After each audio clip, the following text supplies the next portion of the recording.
Hi guys, Mark G from The Art of Night here. Astrophotography is one of the most spectacular forms of photography there is. And when you add motion to it by shooting time-lapse, you can capture these amazing visuals of the rotating night sky above dreamy landscapes.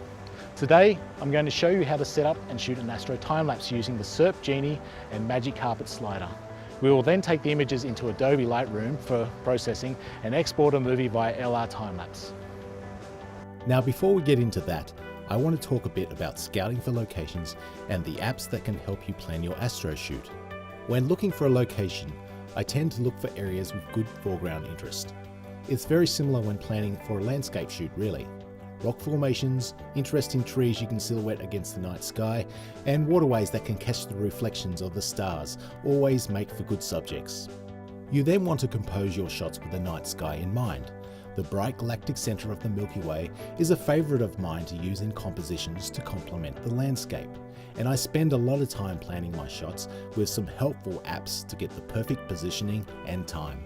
The best time to shoot the Milky Way is during the new moon period, when there is no moon in the sky. I use an app called PhotoPills, which has a number of super helpful tools, including a comprehensive moon calendar and a 2D Milky Way planner, so you can see the positioning of the Milky Way at any given time in the location of your choice. Another app I use, which complements PhotoPills, is called Starwalk. This app harnesses your phone's GPS capabilities to present an on-screen view of what the stars and constellations should be visible on a clear night from your current location.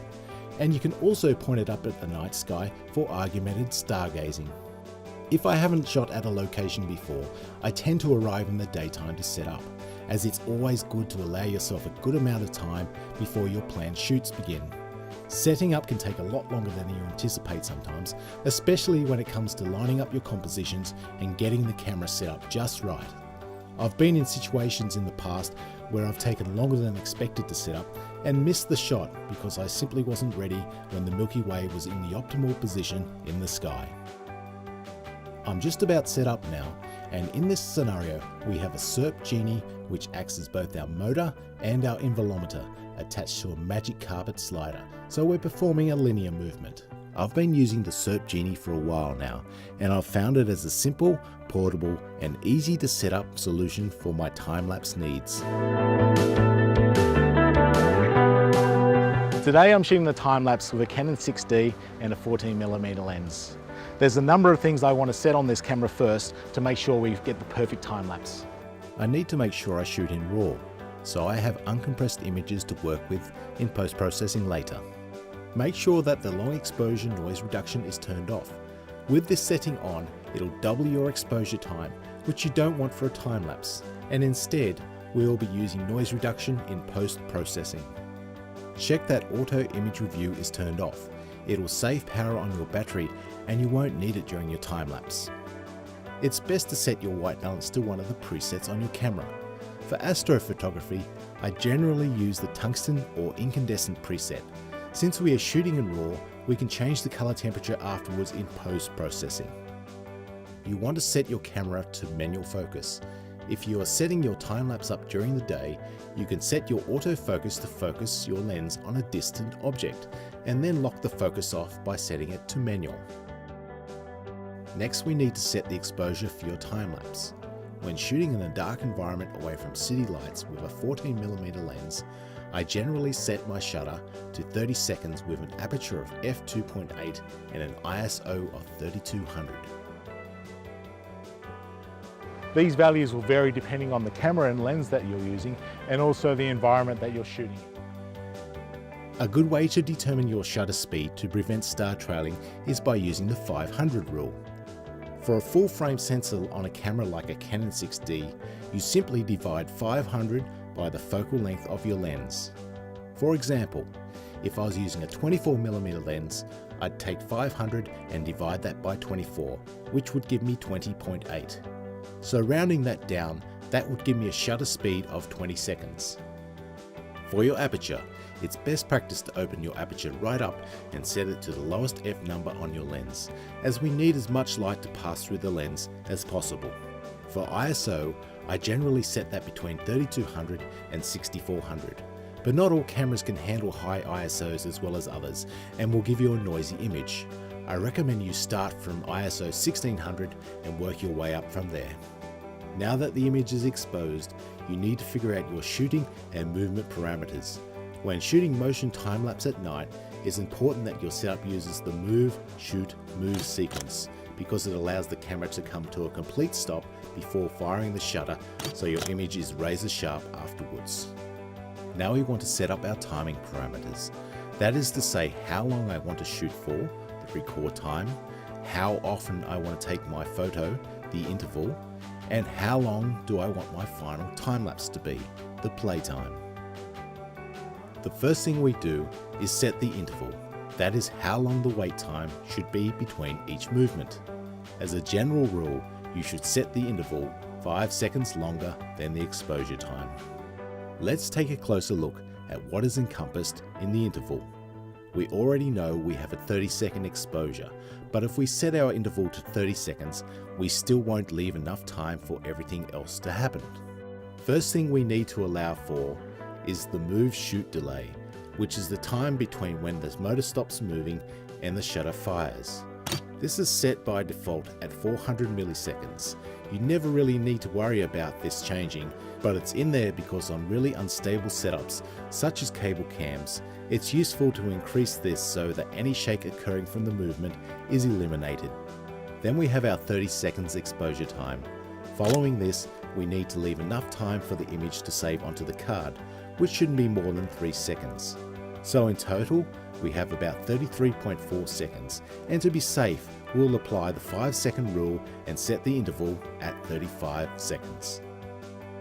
Now that we have the interval set, we want to set the record time and the play time. These two values are interdependent on each other, so if we start to increase the record time, we notice that our final compiled time-lapse will also increase. Usually it's good to have about 15 to 20 seconds of footage at the end. This way it gives you plenty of room to get rid of frames later to speed up the time-lapse and gives you enough footage to pull the in and out points later as well. Now we should set up the linear movements so we get a nice smooth slide across the foreground object. I already know that I can drive 1.4 meters along this track, so I program it for 1.4 meters. I'm almost ready to go, but I want to set the ease in and out on the Genie so I can rep the movement in and out. By changing the ease to 4 seconds, I'm effectively adding a slow 4-second ramp to the start of my time-lapse and a slow dampening of the speed at the end, which is a really nice effect. Okay, now you've captured your time-lapse, it's time for us to process the images and put a movie together. So we'll be doing that work in Adobe Lightroom, and then we'll be exporting it via LR Time-lapse. Now, if you're serious about doing lots of time-lapse work, I highly recommend getting LR Time-lapse as part of your toolset. It provides the most comprehensive solution as far as I'm concerned for time-lapse editing, keyframing, grading, rendering, and it's fantastic for smoothing out the exposure changes when you're processing those day-to-night, night-to-day time-lapses. Now let's get started with this time-lapse here. I've already imported the raw images from a time-lapse I shot last year, and I thought I'd show you the processing on this one as I get a lot of questions to how I managed to shoot the campfire and the Milky Way in one exposure. The real secret of it is it wasn't much of a campfire really, it was just glowing coals, and every now and then I would stoke the fire and get these sparks coming out of it. So there wasn't much to it at all really. With astrophotography, processing tends to be a very personal and subjective thing. I generally try and keep a natural look about my images, but also some others like to push the boundaries a little bit and produce bolder, more intense results. When doing time lapses, I recommend that you do keep your processing to a minimum for a more natural result. And if you begin to push the boundaries too much, you're going to end up with artifacts in your time lapse, which isn't a great thing all the time. Okay, so when I start processing these images, the first thing I like to do with an image is to get the whole image neutral and in color and balanced out. So let's go in and we'll pick an image where the Milky Way is a little higher in the sky, and I think up up about here, we'll find something.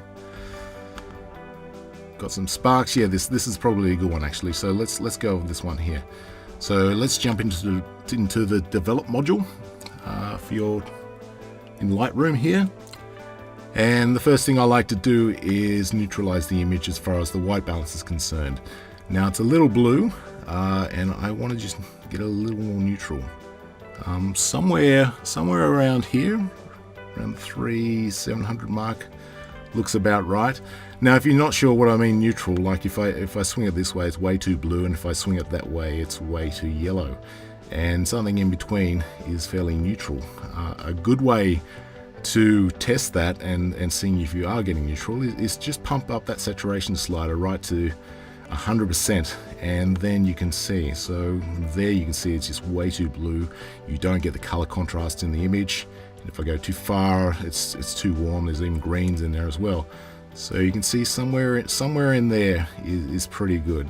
So I'm going to go with that for now, and then you just swing your saturation back to 0 again. So there we go.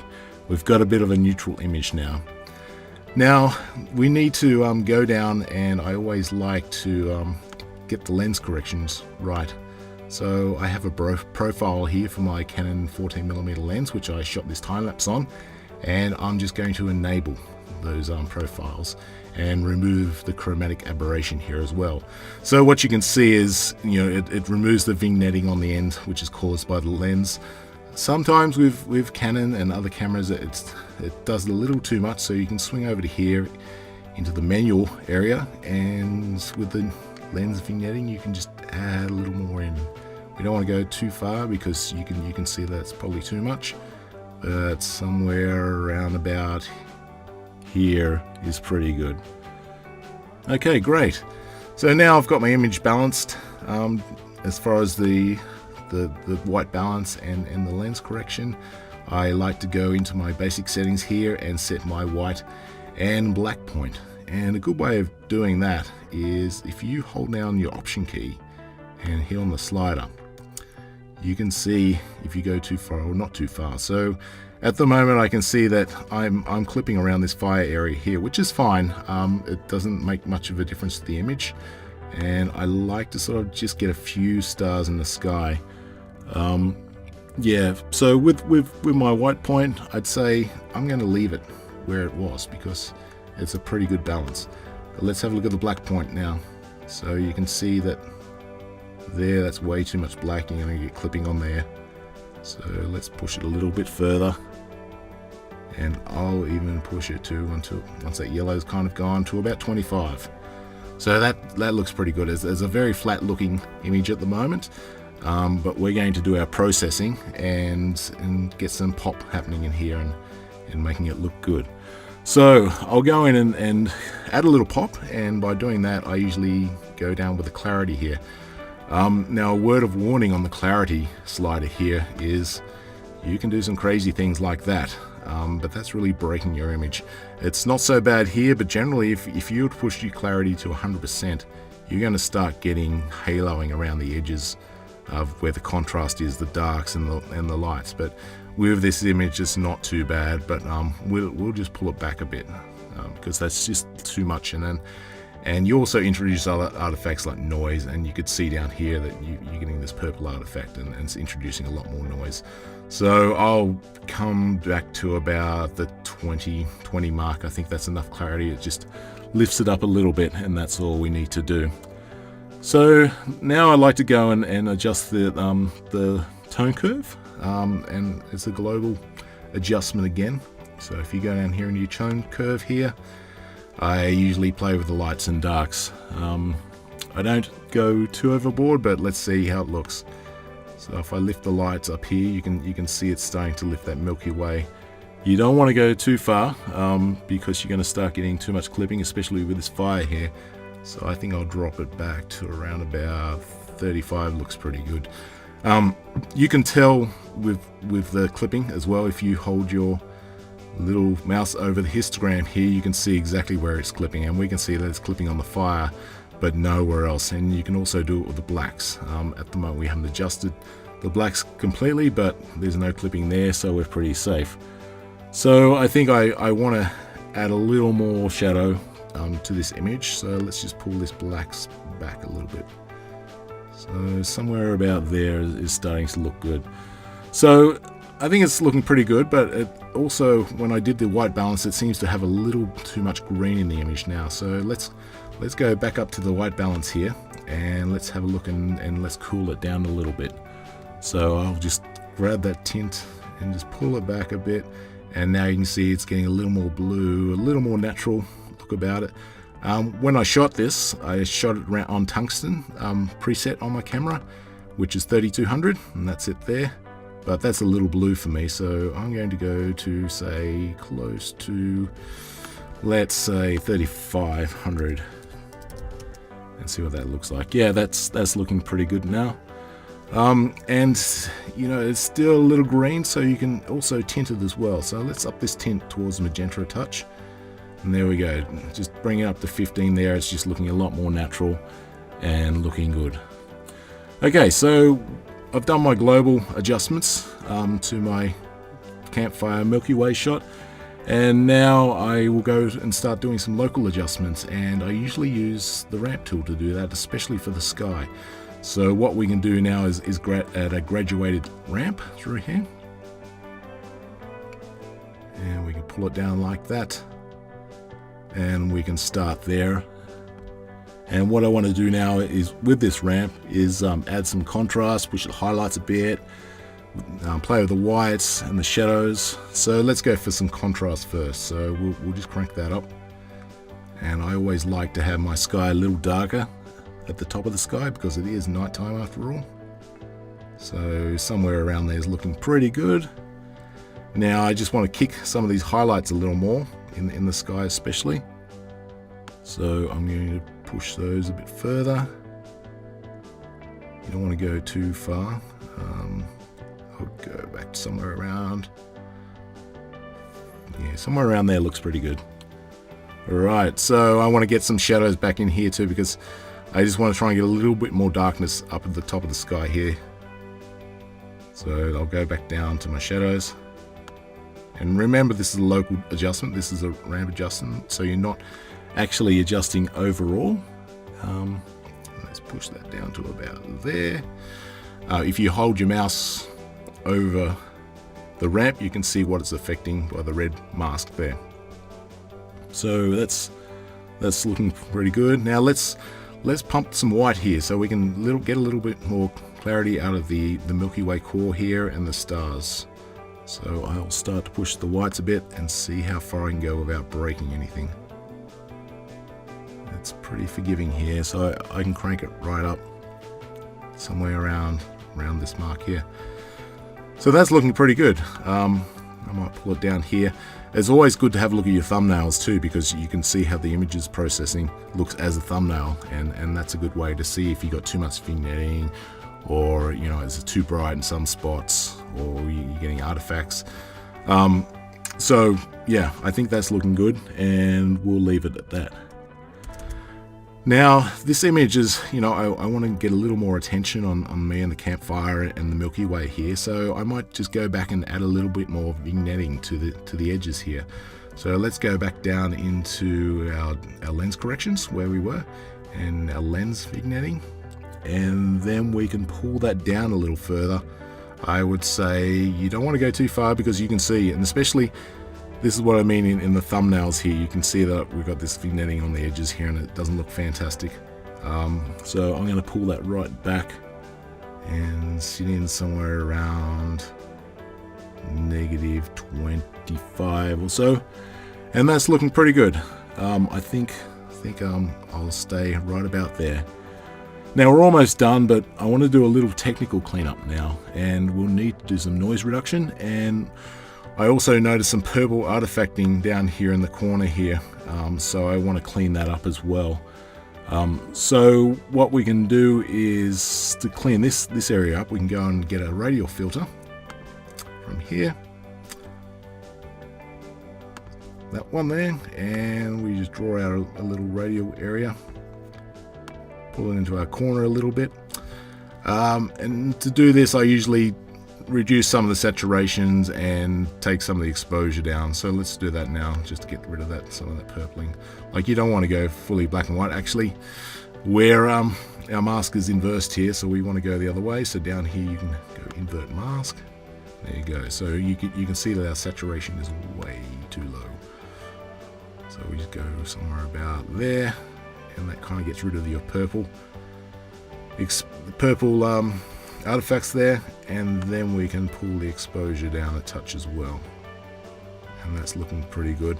It seems a little noisy, so I might want to just pull some of that noise back as well too, just to help it out a bit. Alright, but now we will do a global noise reduction overall, and we'll go down. To do that, we need to go down to our details, which is right here. Now, noise reduction, you know, it's quite tricky here. We want to leave some detail in the image, but we don't want too much noise, especially in time lapses. It doesn't look great when all this noise is flickering all over the screen. So the best thing is to zoom right into an area where there's a fair bit of noise. You can see it in the sky here, and on me, and also in the ground area down here as well. So let's go into the luminance, and we want to reduce that luminance noise reduction here. I usually work somewhere between 30 and 50. Like if I look at 50 here, I can see that's still reasonable. I still get a bit of detail out of it. If I push it way up to here to 100, it just looks like plastic. It doesn't look good at all. So it's that fine balance which you need to get. So I think I'll stick somewhere around, let's go 40 and see what that looks like.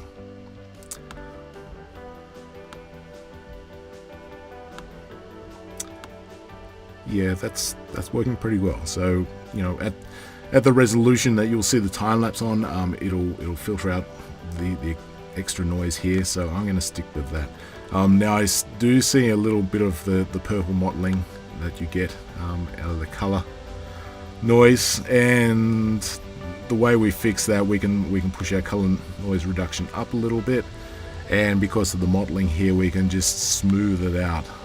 So if we smooth it out, pushing to 100 is fine, and you can see that kind of clean that up a fair bit as well.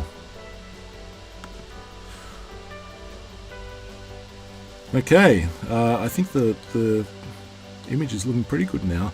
So what we need to do, we've got all these other images which we need to sync our processing through.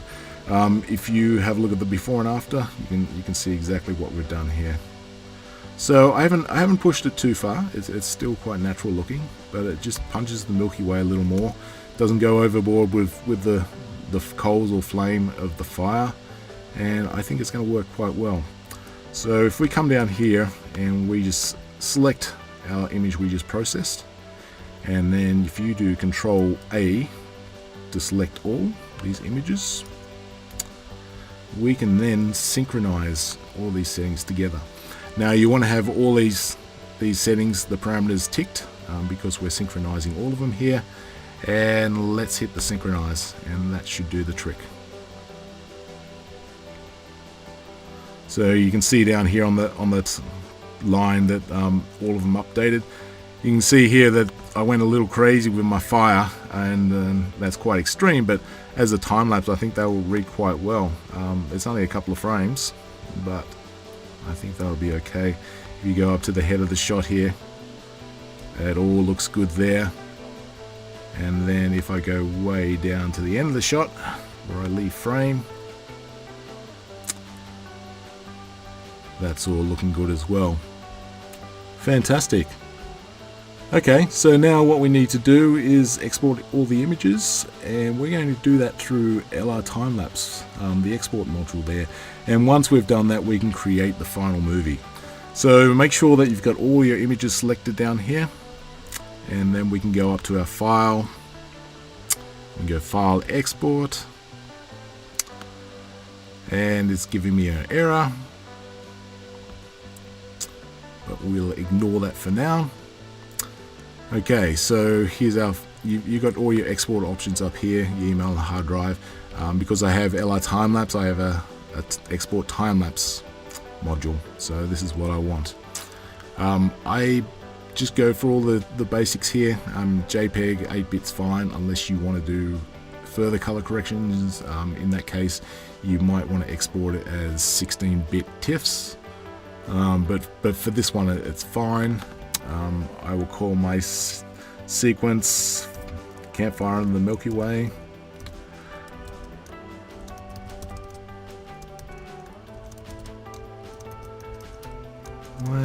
Alright, that's great.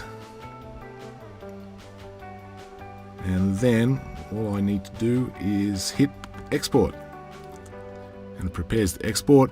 So what it does now is it goes through and it starts exporting all these images. And once you've rendered those 257 photos, or however long your time-lapse is, it will open LR Time-lapse, and that's when we'll actually export the movie itself. Okay, so all of our images have exported from Lightroom, and LR Time-lapse is opened automatically, as it does with the export module. Now, it's a pretty simple thing to do from here. All you need to do is select your codec and your output size, your frame rate, and your quality, and away you go. There's a couple of other post-processing options there, but I never use that. When I'm editing my video, and I'm editing on a Mac, so I usually export in ProRes all the time. And output size, you can kick out a 4K if you want, but for this one I am only needing a 1080 HD version of it. The speed, I usually do my frame rates at 24, which is the same as film, and very high quality does the trick. So all I need to do now is press the render video button, and away it goes.